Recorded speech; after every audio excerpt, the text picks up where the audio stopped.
to sweet-talk her way around Mr. Ford's no-pet rule. He had finally, reluctantly gone along with letting Mojo move in by saying she was such a worthless little sample of muttdom that she didn't really qualify as a pet, let alone a canine. In addition to all that, Lauren really had gone to legal aid and gotten herself a restraining order. But she'd done one thing more. The one thing her parents would never tolerate or forgive.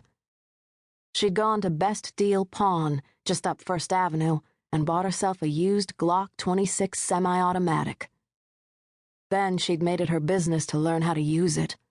She'd taken the classes and passed the necessary tests so she could have her very own concealed weapon permit as well. And that was where her Glock was at the moment, concealed and loaded, directly under her pillow. The first chambered round was full of birdshot. That was supposed to function as a deterrent, as a non-lethal warning shot. After that, though, all bets were off. The others were hollow points. Her instructor had told her, if you draw a weapon, you better plan on shooting to kill. And that's what she was going to do. If the first bullet didn't stop Rick, one of the others sure as hell would. Mojo was closer now, still barking frantically, still raising the alarm. The phone was right there on the bedside table. Lauren could have reached for that, but she knew the statistics. Rick had come to kill her. She'd be dead long before Tucson PD could respond to an abortive 911 call. Instead, Lauren reached for her weapon and pulled it free of the bedding and free of the holster.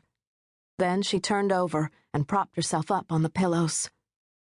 She could have switched on the lamp, but she didn't. The full moon outside glowed in through the window, suffusing the room in an eerie, silvery light. She hoped it would make it easier for her to see him and harder for him to see her. With her heart pounding a quickening drumbeat in her chest, she sat, with the gun trained on the open doorway, waiting. Suddenly, Mojo's barks were punctuated by a sickening thump. The dog gave a startled half-yip and fell momentarily silent. My baby, Lauren thought fiercely. My poor baby.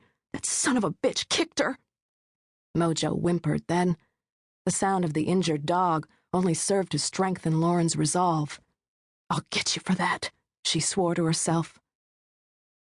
Lauren had already decided that this was where Rick Mosier would meet his fair princess match.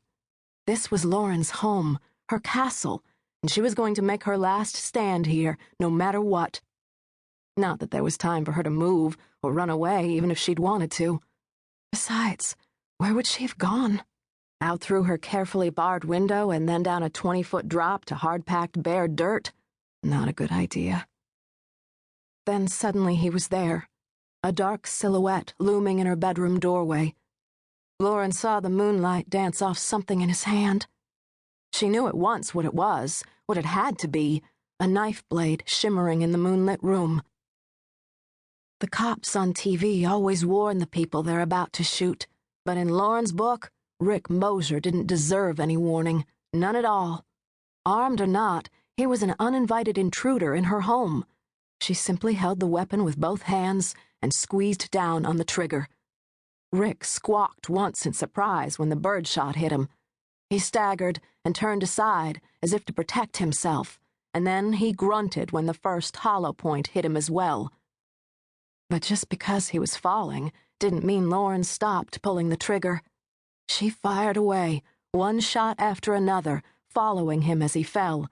None of the shots went wide of their mark. Every single one of them hit him, even though he was dead before the last one struck. Only when he lay still and the clip was empty did panic finally hit. Lauren suddenly found that her trembling hand and arm could no longer support the weight of the weapon. She dropped it and reached for the phone, but her hand didn't seem to be attached to her arm or her brain. Instead of picking up the phone, her fumbling, clumsy fingers knocked it off its stand and sent it spinning across the room, where it came to rest under her chest of drawers. Lauren crawled out of bed to retrieve the phone. Just then, Mojo came limping into the room, still whimpering. Forgetting the phone,